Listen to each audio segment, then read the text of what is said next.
ఇక ఇళ్ల మధ్యనే డ్రైనేజీ కంపు కొడుతూ పందులు స్వైర విహారం చేస్తూ ఉంటాయి. ఇక్కడ ఎన్నో ఏళ్ల నుంచి పరిస్థితి ఇలానే ఉన్నా ఎవ్వరూ పట్టించుకోలేదంటున్నారు స్థానికులు. నేతలు వస్తారు, ప్రభుత్వ అధికారులు వస్తారు, హామీలు ఇస్తారు, వెళ్ళిపోతారు. ఇటువంటి మాటలను వీరు ఎంతో దయనీయంగా యాక్సిటీకి తెలిపారు. ఎన్నికలొస్తే ఓట్ల కోసం వచ్చే నేతలు ఎన్నికల అనంతరం బోడిగాడి తోట వైపు కన్నెత్తి కూడా చూడరని ఆరోపిస్తున్నారు. వారికి తామంటే దయలేదని, అందుకే తమకింత దుర్భర స్థితిని బాధను వ్యక్తం చేస్తున్నారు. సమాధుల మధ్య జీవించిన తాము తిరిగి ఇక్కడే సమాధి కాక తప్పదని అంటున్నారు. ఇప్పటికైనా తమకు గూడును కల్పించాలని వేడుకుంటున్నారు. ఓటు వేసే తమకు ప్రభుత్వం వస్తువులు కల్పించాలని ఇక్కడి వారు డిమాండ్ చేస్తున్నారు.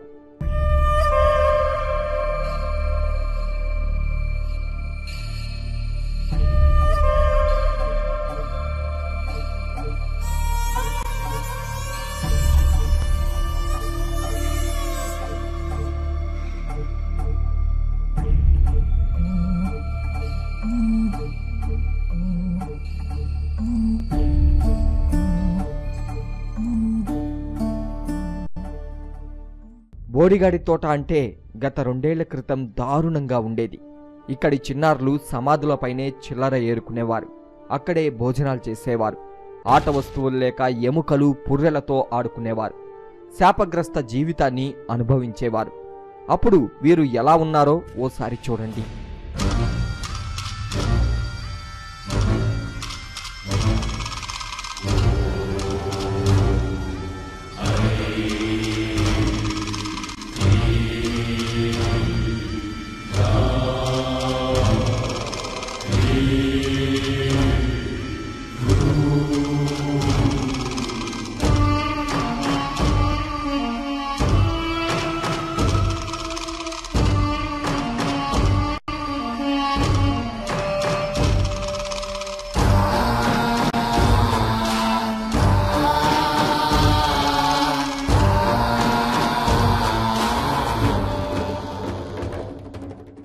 ఇలా ఉన్న వీరి జీవితాల్లో వెలుగులు నింపింది చైల్డ్ అండ్ పోలీస్ ప్రాజెక్ట్. చీకటికర వీరి జీవనంలో వెలుగు రేఖలా ప్రసరించింది.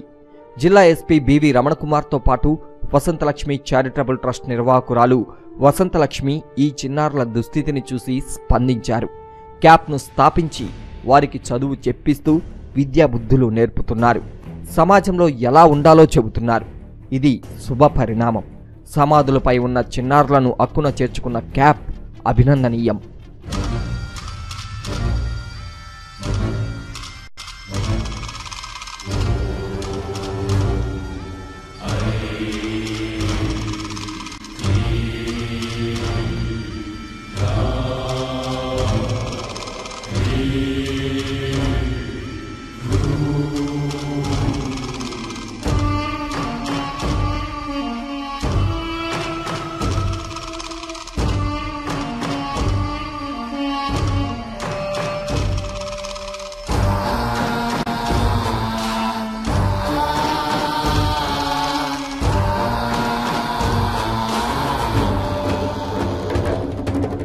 క్యాప్ ప్రాజెక్ట్ సేవలను ఇక్కడ నివసిస్తున్న ప్రజలు మరువలేకపోతున్నారు.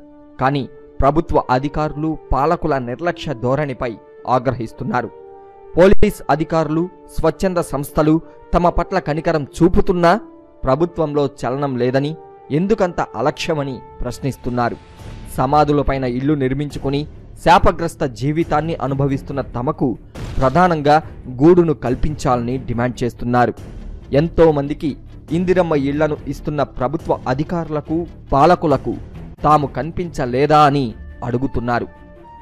ఎన్నో ఏళ్లుగా పాలకులను, అధికారులను అడిగి నీరసించిపోయి ఇక తమ పరిస్థితి ఇంతేనని, ఆ దేవుడిపైనే భారం వేసి భారంగా బ్రతుకుతున్నామని అంటున్నారు. తమ ప్రాంతాన్ని అభివృద్ధి చేయడమో లేక వేరే ప్రాంతంలో నివాసం కల్పించడమో చేయాలని బోడిగాడి తోట మహిళలు విన్నవించుకుంటున్నారు. గత 45 ఏళ్ల నుంచి ఇక్కడే నివసిస్తున్నటువంటి ఒక పెద్ద ఆవిడ మనతో ఉన్నారు. ఈ బోడిగాడి తోటలోనే ఆమె ఎన్నో ఏళ్ల నుంచి నివసిస్తున్నారు. ఆమెకి అన్ని విషయాలు తెలుసు. అంటే ఇక్కడ ఎటువంటి పరిస్థితులు ఉంటాయి, రాజకీయ నాయకులు ఎటువంటి హామీలు ఇస్తారు, ఎవరు అభివృద్ధి ప్రదాతలు, ఎవరు అభివృద్ధి నిరోధకులు అన్న విషయాలన్నీ కూడా ఆమెకు తెలుసు. మనతో మాట్లాడడానికి ఇక్కడ ఉన్నారు. ఆమెతో మనం మాట్లాడదాం. చెప్పండి అమ్మా, మీరు ఇక్కడ ఎన్ని సంవత్సరాల నుంచి ఉన్నారు ఇక్కడ? గత 45 సంవత్సరాల నుంచి ఈడనే కాపురం చేస్తున్నాం సార్. బోడిగారి తోటలో సుశానంలో దెయ్యాల మధ్యన మా పిల్లలు మేము అందరూ కలుపుకట్టుగా కాపురం చేస్తున్నాం. ఇప్పుడు మధ్యన వసంత లక్ష్మి గారు ఎస్పి సార్ గారు వచ్చి మా పిల్లలకి ఎంతో ఓదార్పు ఎంతో ఆదరణలు ఇచ్చి వాళ్ళు ఇక్కడి నుంచి తీసుకెళ్ళటం, బస్సులో శనివారం తీసుకొచ్చి దింపటం, మళ్ళీ సోమవారం తీసుకెళ్ళటం, వాళ్ళకి బట్టలు కానించి నూనె కానించి మొత్తం వాళ్ళే సప్లికి చేస్తున్నారు. మీకు ఓట్లు ఉన్నాయి? ఓట్లు ఉన్నాయి, ఎలక్షన్ చక్కెర కార్డులు ఉన్నాయి, అన్నీ ఉన్నాయి. అన్నీ ఉన్నా కూడా మేము ఒక మూల ప్రాంతంలో ఉన్నామని మాకు ఎవరు పట్టించుకునే నాదులు లేదు. ఎవరు ఆ ఎలక్షన్ టైంలో వస్తారు, అదిగో మీకు బాయిలు కట్టిస్తాం, ఇల్లులు కట్టిస్తాం, స్థలాలు చూపిస్తాం, కోటరేసులు కట్టిస్తామని ఎంతో మంది నాయకులు 45 సంవత్సరాల నుంచి కాపురం ఉన్నామంటే చూడండి మా పరిస్థితి ఎంత దిగజారి ఉందో. ఎంతో మందికి కోటరేసులు ఇచ్చారు, స్థలాలు చూపించారు. మాకు మట్టుకు ఇంతవరకు న్యాయం చేసిన వాళ్ళు లేదు. అదే ఎస్పీ గారు చెప్పారు, అమ్మా ఎక్కడన్నా చూసి మీకు స్థలాలు చూపిస్తాం, ఏమే అక్కడికి వెళ్ళి మీరు ఇల్లు కట్టుకోండి, మీ పిల్లలు బాగుపడతారు, మీరు బాగుపడతారని వసంత లక్ష్మి గారును ఎస్పీ సార్ గారు చెప్పారు. ఇప్పుడు అధికారులు వాళ్ళు వస్తుంటారు, కార్పొరేషన్ వస్తారు సార్, చాలా మంది వస్తారు. ఎన్నికల టయానికి వస్తారు, వాళ్ళు పని అయిపోతే చేతులు దులుపుకొని వెళ్ళిపోతారు.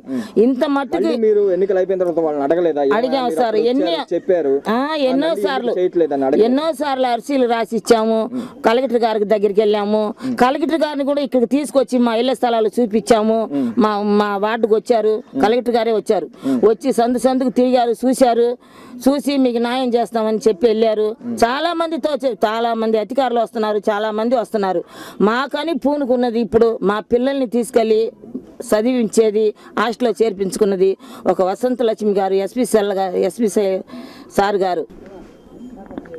జానెడు జాగా ఇస్తే మాకు చాలని, ప్రభుత్వం నుంచి మేము కోరుకునేది అదే అని ఇక్కడ ఉన్నటువంటి స్థానికురాలు నాగమ్మ గారు అంటున్నారు. ఇదే విధంగా ఈ ప్రాంతంలో కూడా చాలా మంది కూడా ఇదే విధంగా ఇబ్బంది పడుతూ ఉన్నారు. సమాధుల మధ్య నివసిస్తూ ఉన్నారు. పగలేమో ఈగల మోత, రాత్రేమో దోమల మోత. దీంతో వ్యాధులు విజృంభిస్తూ ఉన్నాయి ఈ ప్రాంతంలో. దీనిపైన కార్పొరేషన్ అధికారులు, అదేవిధంగా పాలకులు, అధికారులు స్పందించాల్సిన అవసరం ఎంతైనా ఉంది.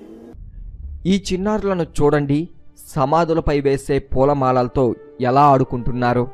వీరి తల్లిదండ్రుల్లో చైతన్యం లేకపోవడం వల్లే ఈ దృశ్యాలు మనకు ఇప్పటికీ ఇక్కడ కనిపిస్తున్నాయి.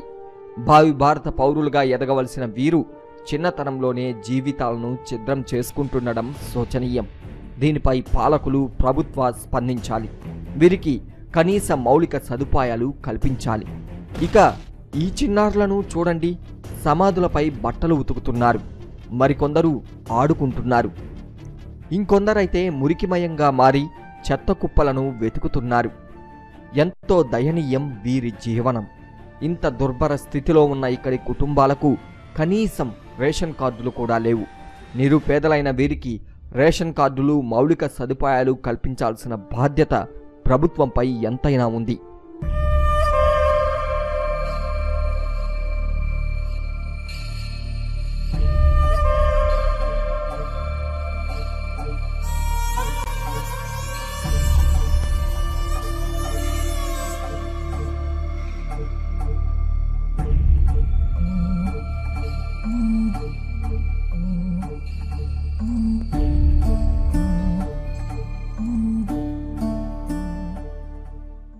ముఖ్యంగా బోడిగాడి తోట ప్రాంత విద్యార్థులు చదువుకునేందుకు ఇక్కడే ఏర్పాటు చేసిన పాఠశాల నిర్వీర్యంగా మారింది.